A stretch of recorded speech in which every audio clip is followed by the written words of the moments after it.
यांचा आजचा हा जन्मदिवस आहे। एकाच वेळी भारताच्या पातळीवर ज्यांना पुरस्कृत केलं गेलं आणि त्याच वेळी लोकांनी सुद्धा ज्यांना पुरस्कृत केलं ते म्हणजे अण्णाभाऊ साठे।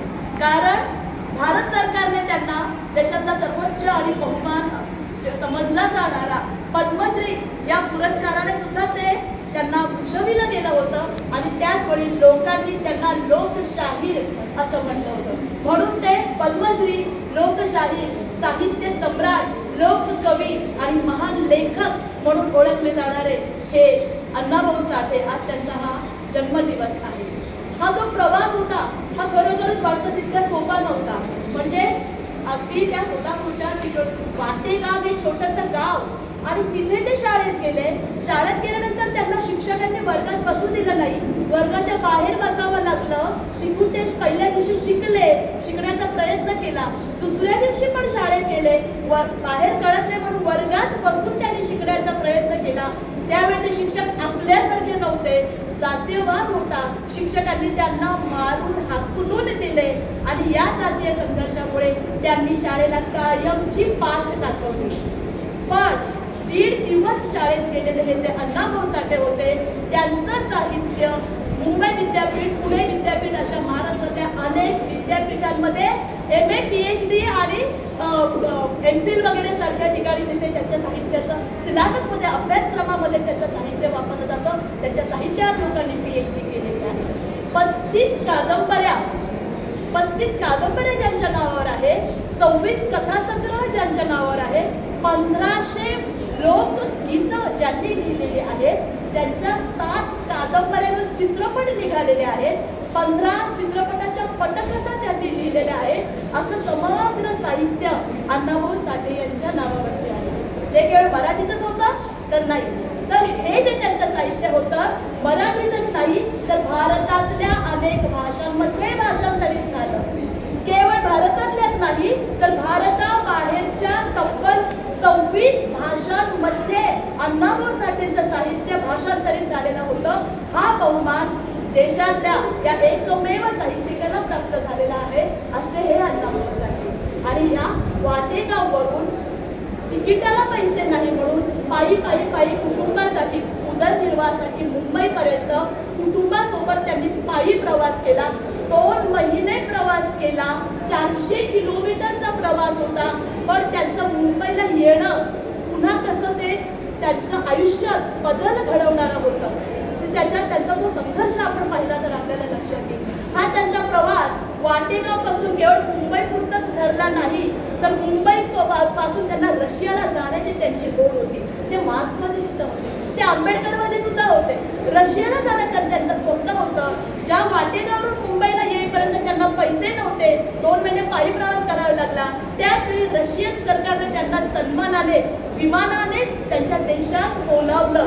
तर हा त्यांचा वाटेगावपासून त्या रशियापर्यंतचा प्रवास होता आणि त्या रशियात त्यांचं स्वागत केलं गेलं।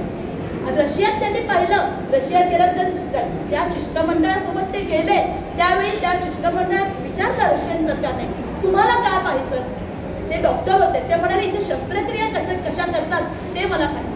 एक वकील होते, ते म्हणाले की इथला जो शासन व्यवहार आहे तो कसा चालतो तो बघायचा आहे मला।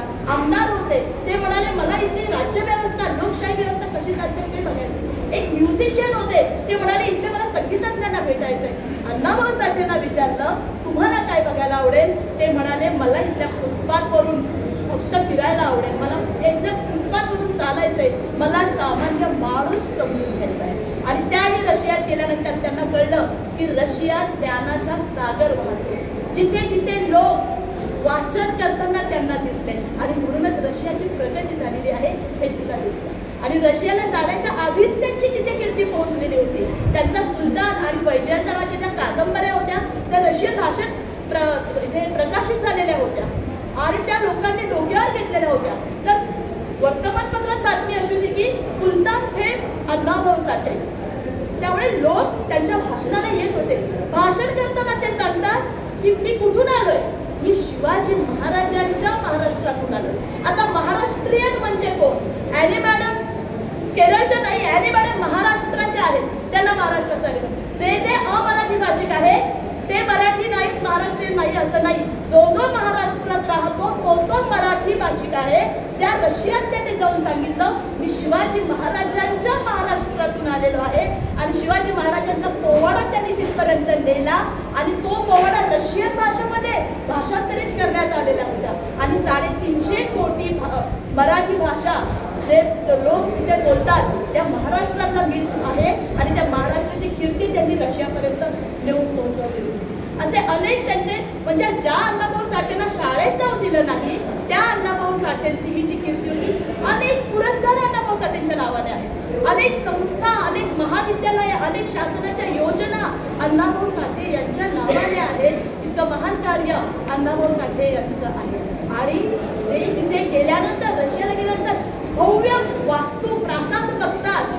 त्यावेळी त्या भव्य इमारतीचं सौंदर्य पाहण्याच्या आधी त्यांना तिथला कामगार आणि त्याचे कष्ट दिसतात आणि ते म्हणतात की पृथ्वी ही शेषाच्या नागाच्या जो शेष नाग असतो शेषाच्या फण्यावरती पृथ्वी उभारलेली नाहीये तर इथल्या कष्टकऱ्याच्या हातावरती पृथ्वी उभारलेली आहे असं अण्णाभाऊ साठे म्हणतात. कष्टकऱ्यांचे जीवन ते सांगतात. त्यांची जी लेखणी होती ती लेखणी म्हणजे जो सदाशिव पेठी जो समुदाय होता, उच्च शिक्षित उच्च वर्गीय समजला जाणारा समुदाय होता त्यांच्यासाठी ते लिहिलेलं होतं. पण त्या समुदायाच्या बाहेर उपेक्षित जो समाज होता त्या उपेक्षित समाजाच्या त्या मुद्या वेदनांचा आवाज त्यांची लेखणी बनली. त्यांचं शस्त्र त्यांची लेखणी बनली. त्यांचं वगनाट्य त्याच्यातूनही त्यांनी या वंचितांच्या उपेक्षितांच्या उद्धाराचं वाचा.